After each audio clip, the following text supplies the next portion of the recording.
bonkers, wasn't it? Well, you think I saw an interview with Pep Guardiola, and he said that now he wasn't worried that they conceded 3 goals in that amount of time. But I think that Xhaka said it right. Or you said it you as well, Dan. It was an unbelievable game. And at 4-0, you were thinking of that. We're always in Twitter now these days about the Boxing Day in '63. And we had 10-1, we had 8-2 in that day. And you just felt that was going on. But as you said, Leicester came back, they scored 3 goals, but then some dead balls kind of sorted it out for them. But Manchester City, do they need a goal getter? Absolutely. They're desperate for one. I don't know if anyone asked Pep. Imagine if you're asking Pep in the press conference. You're going to buy... what do you need right now? You're going to buy a striker in the transfer window.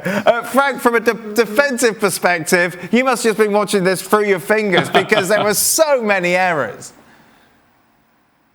Yeah, exactly. It was Christmas. Gift for everybody, and Santa Claus was around, that's for sure. But yes, it's unbelievable, especially when you are... Well, you know Leicester, some defenders were missing, and you can understand that you need some time to settle down. And against Manchester City, you don't have that time, and you get hammered. But at 4-0, you are a Manchester City defender. You say, okay, we're going to keep on working offensively. I think Leicester, they're going to go down. Don't want to survive, and they're not going to let it go. And suddenly you concede 1 goal. You say, okay, well, that's enough. And the second one and the third one, and you see so many open spaces there. What's going on? Why doesn't everybody work together like we did for like 30 minutes the first half? What is wrong with us? And lucky, it's a defender who scored the fifth one, Lampard in that case, who give a breath to Manchester City, and then you win. But when you are a goalkeeper and you're at Essen, you go back at the end of the game and you're upset because something went wrong, and it's called getting sloppy.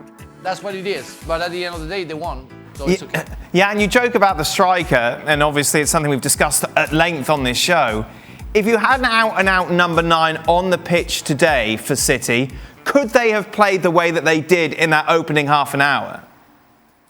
Well, Dan, with Pep Guardiola, you have to give Pep Guardiola a lot. And I see other fans say it's all about money. The first 30 minutes today is not about the money. Yes, it's about quality players, but the flow they have in their game is excellent. And that is my answer, so to say, because he would have found a way somehow. Kane or a Haaland, they would have scored 44 goals at Manchester City because they are creating chances all the time. Can you imagine playing with Kevin De Bruyne or playing with Bernardo Silva? I mean, that is a dream for any striker, and they will find a way.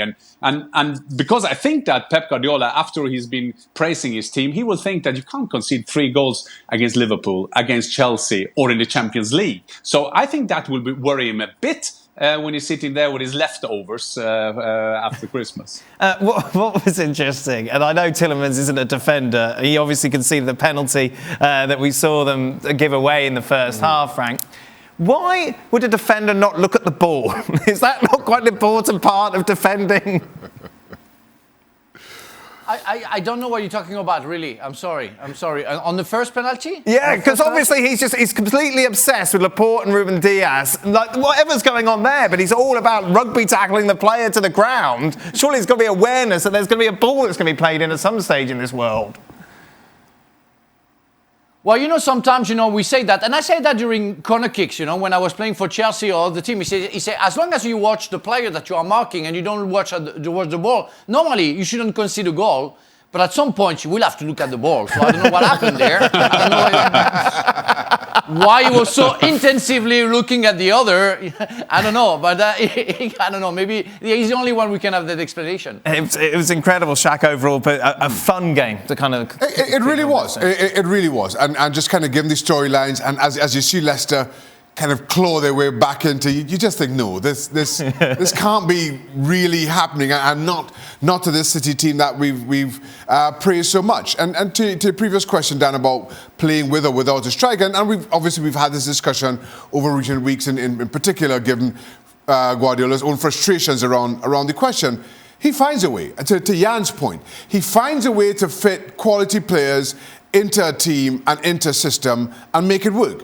As much praise as we are heaping on this City team without a striker, we heaped equally as much to City when they had Aguero. When they played with that out-and-out striker. So that, having the City team adjust to a striker, whoever it may be, whether or not they bring one in January, I don't think it's an issue for Pep Guardiola. As enjoyable as this was, and as much as maybe a striker changes the dynamic, I don't think City are any less in terms of performance, in terms of result, and just in terms of pure, unadulterated entertainment value. Well, thank you very much for watching ESPN on YouTube. For more sports highlights and analysis, be sure to download the ESPN app. And for live streaming, premium content, and let's not forget as well, ESPN FC 7 days a week. Subscribe to ESPN+.